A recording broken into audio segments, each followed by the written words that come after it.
On today's episode, we're visiting with the MechCorps crew to reveal the curtain behind the tech and the history of the MechCorps battle pods. Don't go anywhere, fan service is up next.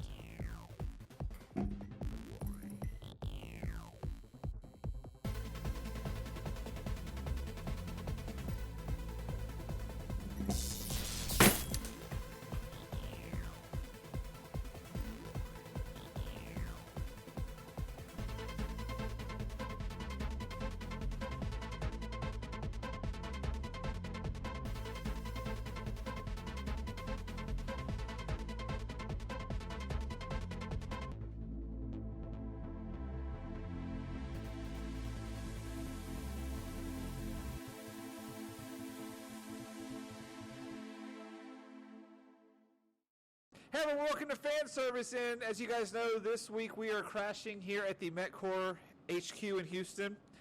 Now, we met these guys 3 years ago when we started, and they've kind of been around with us as we've changed and decided what we're going to do and evolved into what we are today. But we found them on complete accident, and we were very happy to find you guys. So I'm joined today by... Say hi, guys. Introduce yourselves. Hi, guys. Phrogg. Yeah, hi, I'm Phrogg. And? Muerte. And so, you guys own MechCorps? Correct. Both of you together? Right. How do you stand it? Do you like fight each other all the time? Tooth and nail all the time. All the time. So, for those who don't know, MechCorps is, let's just tell everyone, what is MechCorps? So what Let's not all jump at once. That's right. Let's just jump in there. Two guys with an obscene hobby addiction. Yes, but there's actually a third. There's a third? Yeah, there's a third. I mean, so we got DC on as well. Oh, that's true. Yeah. So we brought him in later. That's right. We do have another partner as well, but he's a bit busy with work these days. We hadn't seen him for a year and a half or so. You sure he's still alive? Yeah, every now and then. Well, I haven't checked the news lately. So, what was this absurd hobby you guys had? So if Hobbies. we go, that's right. Plural. Hobbies. So this is it. This is a self-supporting hobby. That's really what this is. So MechCorps for us is a self-supporting hobby. We started off. We can go way back. So why don't you start with the Way back. Start with the Excelerama and finding what was going on there. Okay, Excelerama. Virtual World had their own stores. In Houston, what they had was Outpost Houston. Actually, BattleTech Outpost here in Houston was at Memorial City Mall in a fun center called Excelerama. What a great name, Excelerama. Excelerama. Come on, it was the 90s, it fits. They had what a lot of people nicknamed the Quonset Hut, where it was this nice outpost, battle-worn shelter that had 8 pods? 16 pods. 8 pods. 8 pods. Yeah. But they were the older square pods, version 3. What we now call the coffin pods. Yes. Yeah, you actually get in and you kind of pull the door over your head above you. Yes. So it's not like yours that's on the side, it's just kind of like... No, it was a Full bit. side, yeah. You grab 2 handles on the outside and pull the door above your head that just kind of close the entire cockpit. It's actually up. kind of cool. It actually feels like a cockpit of a jet fighter. Yeah. But yeah. But you do have to talk in the voice of Bela Lugosi when you get out. So That's always a requirement. Yeah, it is. So that's how I got into BattleTech. I'm all into simulators. I love simulations, all that type. I never played the board games. I just was never in those circles that played the board games or tabletop or any of that kind of stuff. That was my introduction into BattleTech. To me, it was giant robot. I'm in a cockpit of a giant robot. This is perfect. And that's what hooked me. Because chicks dig giant robots. Absolutely. They sure do. So Absolutely. We're all into that. So what exactly are these pods? So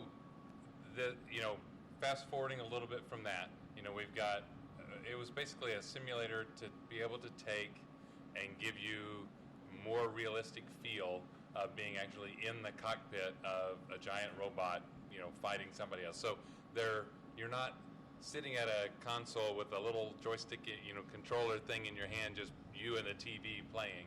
This is you in a room with a bunch of other people embarking on missions together.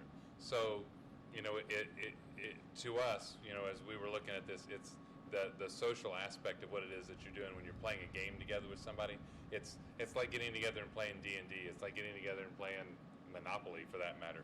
It's not about being the Monopoly champion of the world. It's about getting together and playing a game with a bunch of other people that you kind of have something in common with. You want to go and hang out with, and be able to do things like talk smack, kick butt, and keep score. At the end of the night, so you can tell who won, and then you come back next week and start over from scratch and go forward again. But so going back to his story, was the Exilorama stuff. Exilorama, they took the pods away, shut it down. A couple of years later, he accidentally ran into finding that these pods, the kind that we have here today, were actually over at Dave & Buster's, and went over there, and immediately the call went out to all of the alert, all the social circle, and it started being every Friday at lunch, which was because we determined that was actually the least expensive time to play at Dave & Buster's was at lunchtime. So Friday at lunch, yes, we're. Nothing wrong with that, but at least your right. Dave & Buster's had them. None of the ones I were at had That's anything right. like this. Yeah, so we went there every Friday for lunch for years. Ever? I don't even. I have to think 4, 5 years, 6 years. At we least, went yeah. and got together and did that. We would have tournaments that were going on that we would put teams together in. They were And lose invitationals. horribly most of the time. We lost horribly every time, as far as We're the I noobs. recall. And just go and do that. But Muerte and I went. One of these day we were talking about the day at CC's. We were talking about the fact that they didn't understand the community aspect of what it creates to be able to do this. When you start viewing them as an arcade game, it completely loses what is going on here, and that was what it is that they, as a corporation, how they wanted to view them, and we as customers were seeing that they were missing out and missing what was going on there. So we actually sat down, wrote a business plan, and decided we were going to go get some area in a strip mall somewhere and go get some of these pods and actually start up our own virtual center and do that. So we contacted Virtual World about getting some pods to find out what it would be, to start figuring out what the costs were, and they said, well, Dave & Buster's has an exclusive in Houston. And we went, oh. So we put the plan up on the shelf and went back to Dave & Buster's for a little while longer. Paid them more money to keep them. Yeah, kept on paying them more money. But then, maybe 18 months later, 2 years later, something like that, that's when Dave & Buster's finally was ended their contract with Virtual World. They weren't actually owned by Dave & Buster's. They were still owned by Virtual World. And so they all went up for sale all over the country, all at once. And so we went, oh, we have this business plan. So we grabbed that. We found a place to go at this place. You guys have been there before over at Track 21. They were just starting up as well. So we talked to them about getting a little area in there. And we set up and brought them in there and did that for 6.5 years over there. Yep. Before finally moving out on our own. And this is what we originally were going to do. Having our own store, our own place where everybody can come together and we can bring this. This is where our friends, hang out now. And it all happened at CC's. The best things started at over CC's. pizza. We've had some of the best ideas when we're sitting around there that are coming for true. It's just something about that place. Massive quantities of pizza brings out some intellectual stimulation. It sure does. The best ideas come over either food or the shower, and Food in the shower? No. Either over food I was or about to say, in the shower. In the shower? That's going to be pretty No, gross. but I would rather be eating pizza with him than otherwise. So, pizza. Yeah. Oh, so you're not that kind of business partners? You don't go that far? Okay, so the pods, how many of them do you have? 16. And how many Kinda. of them are there in existence total? Let's say there were 250 of them ever built, ever created. A lot of them went overseas. Those we've lost track of. There's probably 190 something of them that we can kind of identify where they are. Most of those we know, especially in the public hands where some of those are. Prop Wash and Virtual World, he probably can identify a few more that we don't know about because he knows where those are. But there are people who don't announce the fact that they actually have some pods. They're private, collections that are in different people's houses and things like that. So there's not that many, and you managed to have 16? Yeah. So we first bought a set of 8 when Dave & Buster's was getting rid of all of those. We bought a set of 8, and then back at the track again, when we were at the track, we had put together enough money to actually build a big glass wall in front of ourselves to try to be able to manage to be in a space where we didn't have to yell in order to talk to the customers on the other side of the counter, because the carts were racing. Yeah, it so was fast. quite a noisy place. Yes, it was a very noisy place. But it turns out that there was another set that came up for sale out in Modesto, California, and we said, glass wall, more pods. So we headed off to California. Had to buy a sawzall and cut the wall out where the guy had them actually in Still have part of the wall. Yeah, we still keep a piece of the wall. We travel around with it. It's this big piece of wood named Modesto that we use whenever we need to pry something up with a big 2x4. But he'd put them in a room and then built a wall, and we had actually, he was losing his lease, so we were like, can we? And he's like, whatever. So always carry a sawzall. there you go. A sawzall takes care of lots of things. Well, I think one of the really, really, really fun things you guys do is you guys take these on the road a lot. A lot. Like, we first ran into you at a convention. We keep running into you at conventions. We're everywhere. Yeah, it's kind of creepy, actually. We're not stalkers. Except Austin. We haven't seemed to manage to get to I know, right? Austin yet. We were planning on We being need at a convention in Austin. Yeah, we were planning on being at a convention in Austin next month, and it got canceled. Which convention? DwarfCon. We were going to go to DwarfCon, and it didn't happen. So Oh, my. Well, Now- we're going to work on that. and then it became non-con. 'Cause Non-con. It wasn't. It's Yeah. not a con. So, How much trouble is it to take these things on the road? well, why don't you explain what it takes to get them on the road now? Let's see. Imagine a, was it 48-foot 48-foot. trailer, the size of an 18-wheeler rig, on the back of a dually, and you got to put 8 800-pound devices in this trailer, strap them down, drive across the countryside. Specifically, the worst part is across Louisiana highways. Let me illustrate that. Louisiana highways. It takes their toll on both the trailer and the pods. And then we got to have enough muscle to help move those back and forth. They've beat the trailer up, which the trailer that we got was already a little bit used. We have now made it a lot used. So now we're dealing with having to re-weld the trailer. All this equipment is bouncing around a lot. So there's a significant amount of effort to keep this going, but we're constantly upgrading But it's worth it. it's worth it. It's worth it because we have a blast. And when I see people who discover for the first time, like when we discovered the first time, they were like, it's just they're totally amazed. It's Right. great when you get these celebrities who walk up and squee like a little girl. Didn't that happen at Texas Comic-Con? That's happened in most of the cons. I mean, Yeah. go to Dragon Con and big name writers and TV actors and actresses walk up and just, you have them, and that's worth that's worth having to re-weld trailers. We've never been, I don't think we've ever been to a con where there wasn't somebody that came up and said, I used to play these at North Pier in Chicago. That's right, North Pier. Specifically North Pier. Everyone has gone to North Pier in Chicago somehow. There's someone at every convention that played there. That was the original virtual world site, is North Pier in Chicago. So that's been around since 80s, 80s. somewhere in that range. All right. But we made significant modifications to these to be able to make it where we can, they weren't intended to be moved. So we've actually, engineered and built new bases for them. Wheels, they're on casters, so we can roll them in and out of the trailer. We've tried to make it easy on ourselves as best we can. But it's got its challenges, but we continue to do it. For the most part, every month we go to some convention somewhere. And this year in August, we're going to 3. We actually are just going to spend every weekend. pretty much at a Consecutive convention. weekends. Yeah, consecutive weekends at conventions. So there's actually 4, but one of them is in September, the weekend after the last weekend in August. So we're just going to go.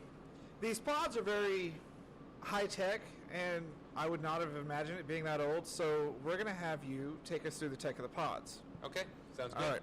All right, so I'm here with Phrogg, and we're going to look at the insides of what makes the virtual pods work. Right. So this is a spoiler. I'm taking away some of the magic.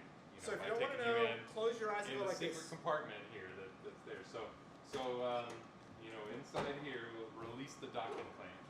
This is how we make all the magic happen within a lot of different things. So it's actually fairly simple. We've actually got a PC, so we're running the software. Most of the ones that we actually have newer PCs in now. I've been going through replacing PCs because the motherboards die. Notice over that time. it's not done by Macs. Which is a problem. That's why they're constantly constantly an issue to deal with. So we've got that, and we were hooked to a few different things. So down here, this is a remote I/O board. So we have a basic serial attachment that's going there, and that's where all of our controls are coming into. If any of you are arcade geeks, you know what it's all about. It's hap controls coming into different things. So we got a bunch of different hap controls that come in for joystick, throttle, foot pedals, those kind of things that actually have encoders and do multiple different things, different amounts of things. And then all the ribbon cables on this side, that if you really look at what it is, that's a keyboard, a serial keyboard that's been broken into a bunch of different cables in different places. So what is in each of the MFDs in there with all the buttons, that's really hitting keyboard buttons that have all been split out into various different places. So like I said, I'm taking the magic away by telling you some of these and how that works.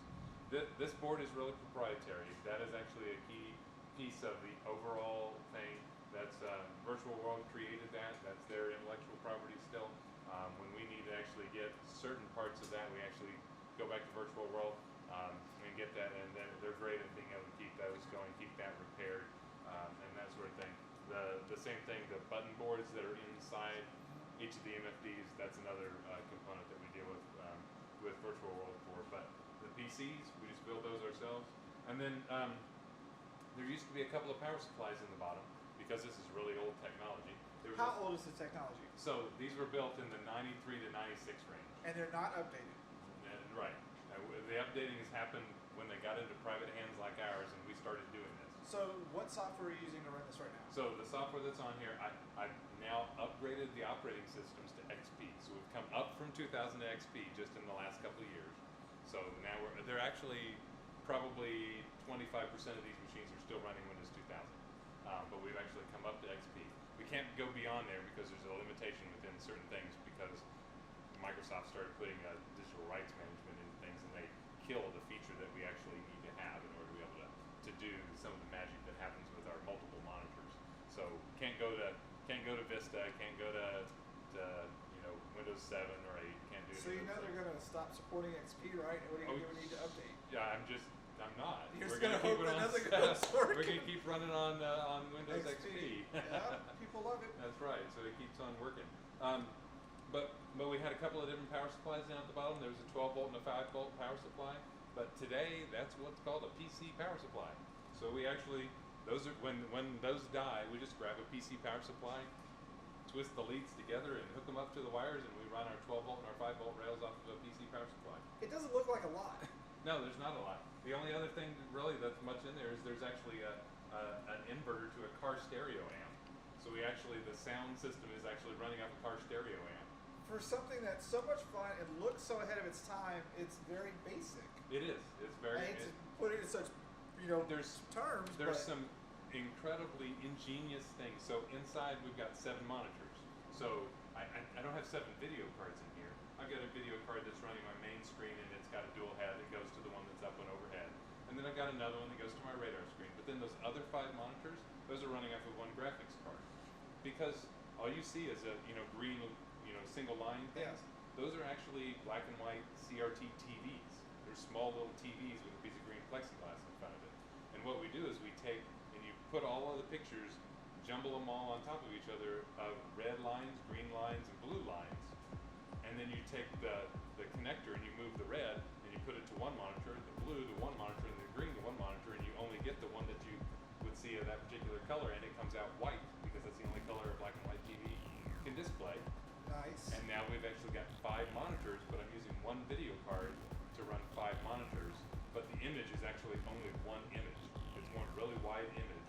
This is the feature I can't do in anything later because I can't do that. I can't make a 1280 by 480 monitor and stretch my video that way.